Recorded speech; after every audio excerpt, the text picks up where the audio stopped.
बातमीपत्रात आता पाहूयात गल्लीपासून ते दिल्लीपर्यंतच्या ताज्या घडामोडींचा धावता आढावा।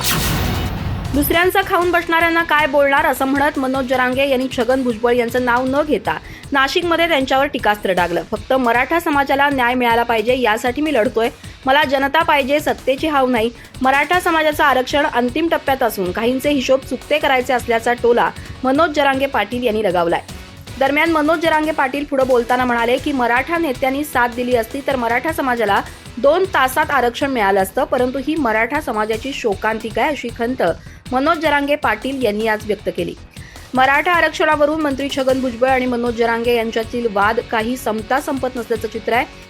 मनोज जरांगे पाटील म्हणाले की छगन भुजबळ म्हणतो आमच्यात येऊ नको, मग आम्ही कुठे जाणार? सगळं तू एकटाच खात आहे। घटनेच्या पदावर बसलेला कायदा पायाखाली तुडवत आहे। दंगली होतील असं वक्तव्य करू लागलाय। भुजबळ यांना व्यक्ती म्हणून कधीच विरोध नव्हता, त्यांच्या विचाराला विरोध होता, मात्र आता त्यांना व्यक्ती म्हणून देखील आमचा विरोध असणार आहे। आता सुट्टी नाही। मराठा समाजाला आरक्षण मिळणार म्हणजे मिळणारच। तू कितीही प्रयत्न केले तरी मराठा समाजाला आरक्षण मिळणारच आहे। भुजबळ यांचं वय झालं असताना त्यांना काहीच सुधरत नाही। त्याला माझे सर्व काही माहीत असेल तर मला देखील त्याचे सर्व काही माहिती आहे। तू कुणाची जमीन खाल्ली, कुणाचे बंगले हडपले, मला शांत राहू दे, उगाच दिवचू नको। तुझं देखील सगळं मला माहिती आहे। आमचा आग्यामोहोळ खूप डेंजर आहे, माझ्या नादाला लागू नको। एक सभा घेतली पण माझ्या मुंबईत जाईपर्यंत त्यातले अर्धे फुटले असल्याचे जरांगे म्हणाले आहेत।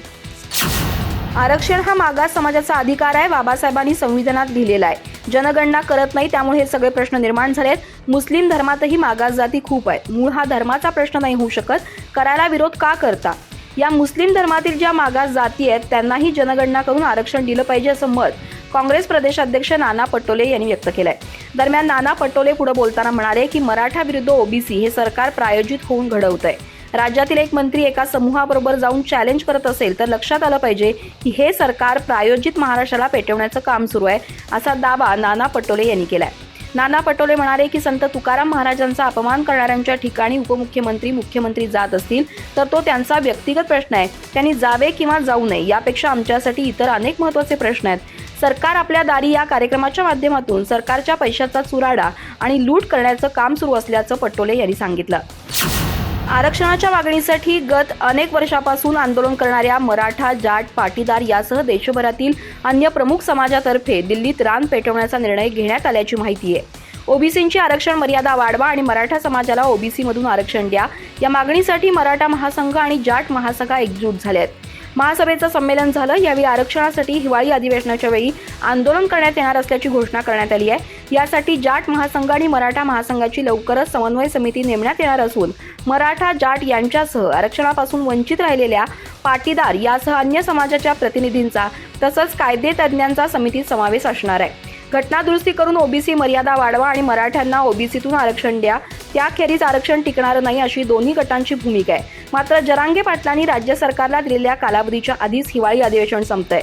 त्यामुळे मराठा महासंघाच्या भूमिकेवर मनोज जरांगे पाटील काय भूमिका घेणार हे पाहणं महत्त्वाचं ठरणार आहे। संसदेचं हिवाळी अधिवेशन 4 डिसेंबरला सुरू होणार आहे। हे अधिवेशन 22 डिसेंबरपर्यंत चालणार आहे। लोकसभा निवडणूक काही महिन्यांवर आली आहे, यामुळे संसदेचं हिवाळी अधिवेशन महत्त्वाचं असणार आहे। पंतप्रधान नरेंद्र मोदी यांनी बुधवारी राजस्थानमधील सागवाडा इथं सांगितलं की राज्यात अशोक गेहलोत यांचं सरकार कधी स्थापन होणार नाही असा माझा अंदाज आहे। ते म्हणाले, कमळ सोडून इतर कोणाला दिलेलं तुमचं मतही काँग्रेसला जाईल। हे इतर जे उभे आहेत ते त्यांच्या योजनेमुळे उभे आहेत। मागच्या वेळीही पापं करून तुमच्या डोळ्यात धूळफेक केली होती, यावेळी ते नव्या नावाने करत आहेत। मोदी म्हणाले, काँग्रेसचे लोक दलित नेते खरगे यांचा फोटो होर्डिंगमध्ये लावत नाहीत। राजस्थानमधील विधानसभा निवडणुकीच्या प्रचाराचा गुरुवार हा शेवटचा दिवस आहे। 25 नोव्हेंबरला राज्यातील 199 जागांसाठी मतदान होणार आहे। बांसवाडा, डुंगरपूर हे राजस्थानच्या वागद भागात येतं। काँग्रेसच्या चुकीच्या कारभाराचा फटका वागड भागाला बसल्याचं मोदी म्हणाले। काँग्रेस नेते आणि त्यांच्या निकटवर्तीयांमध्ये असा उद्योग आहे की त्यांची मुलं अधिकारी झाली, तुमची मुलं निवडकपणे हाकलली गेली। काँग्रेसने पोचलेल्या पेपर लीक माफियाने राजस्थानातील तरुणांचं भविष्य उद्ध्वस्त केलंय। काँग्रेस नेत्यांवर छापे टाकून त्यांच्या लॉकरमधून सोन्याचे बार काढले जात आहेत। काळ्या कृत्यांच्या लाल डायरीची पानं उघडतायत। हे काँग्रेस सरकारचे काळं सत्य आहे। सागवाडानंतर मोदी भिलवाडाच्या कोटरीमध्येही जाहीर सभा घेणार आहेत।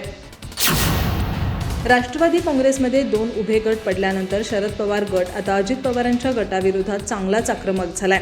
या गटाच्या काही नेत्यांनी उपराष्ट्रपती तथा राज्यसभेचे पदसिद्ध सभापती जगदीप धनखड यांची भेट घेऊन प्रफुल्ल पटेल यांचे सदस्यत्व रद्द करण्याची मागणी केली. यामुळे राष्ट्रवादीतील वर्चस्वाचा मुद्दा आणखी पेटण्याची शक्यता आहे. यासंबंधीच्या वृत्तानुसार खासदार सुप्रिया सुळे आणि वंदन चव्हाण यांचा समावेश असणाऱ्या एका शिष्टमंडळाने उपराष्ट्रपती जगदीप धनखड यांची भेट घेतली.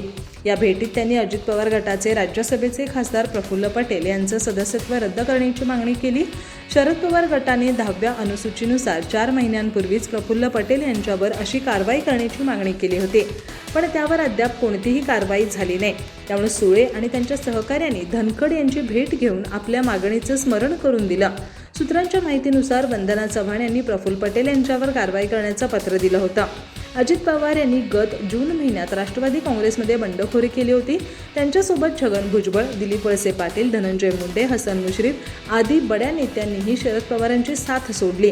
या सर्वांनी मुख्यमंत्री एकनाथ शिंदे यांच्या नेतृत्वातील राज्य सरकारमध्ये सहभागी होऊन राज्याला आश्चर्याचा धक्का दिला होता. अजित पवारांना राष्ट्रवादीच्या जवळपास 40 आमदारांचा पाठिंबा असल्याचा दावा केला जातोय. MIMचे नेते अकबरुद्दीन ओवैसी पुन्हा एकदा चर्चेत आलेत. यावेळी त्यांनी स्टेजवरून जमावासमोर एका पोलीस निरीक्षकाला धमकावलंय. पोलीस कर्मचाऱ्याची चूक एवढीच होती की त्यांनी अकबरुद्दीन यांच्याकडे बोट दाखवून भाषण देण्याची वेळ संपत असल्याचं सांगितलं. यावर हैदराबादचे खासदार असुद्दीन ओवैसी यांचे भाऊ अकबरुद्दीन संतापले आणि त्यांना धमकी दिली. पोलीस निरीक्षकांनी कनिष्ठ ओवैसी यांना राज्यात लागू असलेल्या आदर्श आचारसंहितेचं पालन करण्यास सांगितलं होतं. पोलीस अधिकाऱ्यांनी आदर्श आचारसंहितेनुसार ठरवून दिलेली कालमर्यादा ओलांडली असल्यानं त्यांनी आता बोलणं थांबवावं असं सांगितलं. यावर ओवैसी यांनी जाहीर सभेला संबोधित करताना पोलीस अधिकाऱ्याला घटनास्थळावरून जाण्यास सांगितलं. ANI या वृत्तसंस्थेनुसार अकबरुद्दीन ओवैसी यांना पोलीस निरीक्षकाला धमकी दिली आणि सांगितले की जर त्यांनी त्यांच्या समर्थकांकडे बोट दाखवले तर त्यांना येथून पळून जावे लागेल. ओवैसी म्हणाले, चाकू आणि गोळ्या झेलून मी अशक्त झालो असं तुम्हाला वाटतं का? असं अजिबात नाही, कारण माझ्यात अजून खूप धीर आहे. अजून 5 मिनिटं बाकी आहेत. मी आता 5 मिनिटं बोलेन. ते पुढे म्हणाले, कोणत्याही आईचा मुलगा मला रोखण्यासाठी जन्माला आलेला नाही. मी सिग्नल दिला तर तुम्हाला पळावं लागेल. मी त्यांना धावायला सांगू का? अकबरुद्दीन हे चंद्रयान गुट्टा मतदारसंघातून विधानसभा निवडणुकीसाठी उमेदवार आहेत. इस्रायल हमास युद्धादरम्यान अनेक दिवसांपासून सुरू असलेल्या युद्धविराम कराराला इस्रायलच्या संसदेनं मंजुरी दिली आहे. टाइम्स ऑफ इस्रायलच्या वृत्तानुसार संसदेनं 50 ओलिसांच्या बदल्यात 4 दिवसांच्या युद्धविरामाचा प्रस्ताव मंजूर केला आहे. इस्रायलच्या एका सरकारी अधिकाऱ्याने सांगितलं की सुटका करण्यात आलेल्या ओलिसांपैकी बहुतेक महिला आणि मुलं असतील.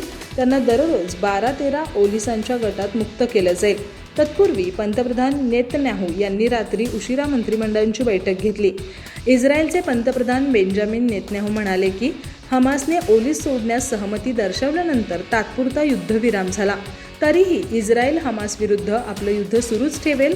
हमास प्रमुख इस्माईल हनिये यांनीही रविवारी युद्धबंदीचे संकेत दिले.